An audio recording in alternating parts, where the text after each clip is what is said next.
All public records are business records, but not all business records are public records. Huh? Let me say that again. All public records are business records, but not all business records are public records. Let's talk about 8036 and 8038. Again, I even got confused with the number, right? Do you need to know numbers? No, I give those to you solely for a point of reference. But 8036 deals with a business record, and Federal Rule 8038 deals with a public record. 8036, business record, kept in the ordinary course of business. We have a sponsoring witness who's talking about an act or an event or a notation that happened concerning an event at or near the time of the event. Real simple, right?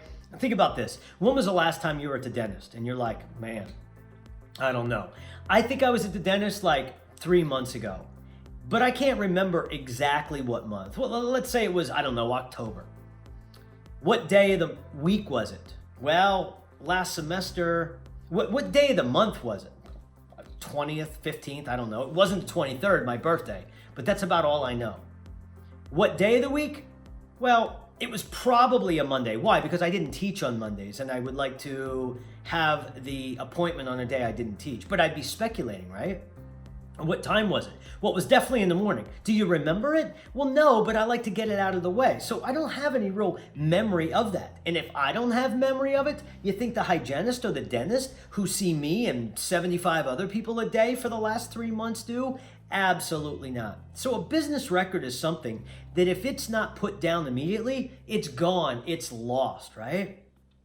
Whereas a public record, now a public record is kept not for good business practice, but because there is some duty imposed by law to keep it.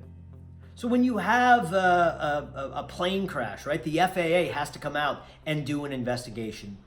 And when you have Amtrak or some car accident, right, the NTSB will come out and do an investigation because they are federal agencies. They are government agencies who have a duty imposed by law in order to come out and to investigate. So they really don't have a dog in the fight. They're just out there like a referee calling balls and strikes. They're not necessarily writing something thinking about, oh, this is going to be used at trial.